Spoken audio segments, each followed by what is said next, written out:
వివరాలైతే ఏ ఏ జిల్లాలకు పడతాయి వివరాలన్నీ కూడా ఎక్స్ప్లెయిన్ చేస్తాను. వీడియో కనుక నచ్చితే లైక్ చేయండి. అలాగే మీ యొక్క ఫ్రెండ్స్ అండ్ ఫ్యామిలీకి ఈ వీడియోని షేర్ చేస్తే వాళ్ళు కూడా ఈ విషయాన్ని తెలుసుకుంటారు. ఇక లేట్ చేయకుండా టాపిక్ని స్టార్ట్ చేద్దాం. ఫ్రెండ్స్, మన యొక్క రాష్ట్ర ప్రభుత్వం ఎంతో ప్రతిష్టాత్మకంగా అమలు చేస్తున్నటువంటి పథకమే రైతు బంధు, అనగా కాంగ్రెస్ ప్రభుత్వం తీసుకువచ్చినటువంటి రైతు భరోసా.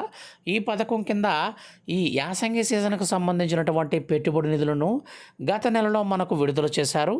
కానీ మన యొక్క రాష్ట్ర ప్రభుత్వం దగ్గర సరిపడా నిధులు కొరత కారణంగా మనకు కేవలం ఎకరా పొలంలోపు ఉన్నటువంటి వారికి మాత్రమే డబ్బులు జమ అయ్యాయి.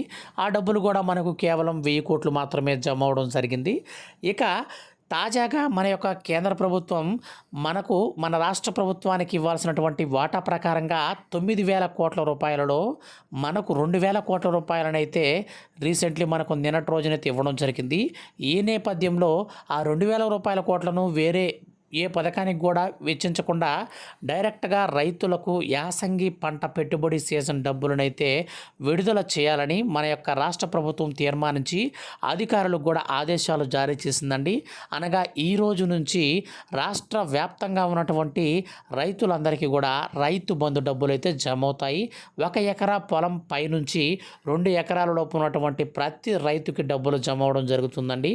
మీకు కూడా డబ్బులు వస్తాయా లేదా, లేకపోతే మీకు డబ్బులు వచ్చాయా లేదా కంప్లీట్గా మీరు తెలుసుకోవాలంటే ఈ వీడియో కింద డిస్క్రిప్షన్లో లింక్ ఇచ్చాను, దాని ద్వారా మీరు చెక్ చేసుకోండి.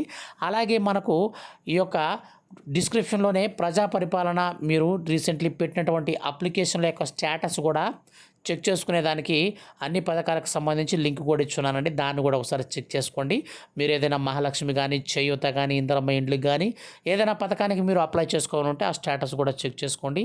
మన యొక్క తెలంగాణ రాష్ట్ర వ్యాప్తంగా ఏ చిన్న అప్డేట్ వచ్చినా ఎప్పటికప్పుడు మరీ ముఖ్యంగా రైతులకు సంబంధించి వస్తే మిస్ అవ్వకుండా తెలుసుకోవాలంటే మన ఛానల్ని సబ్స్క్రైబ్ చేసుకోండి. Thank you for watching.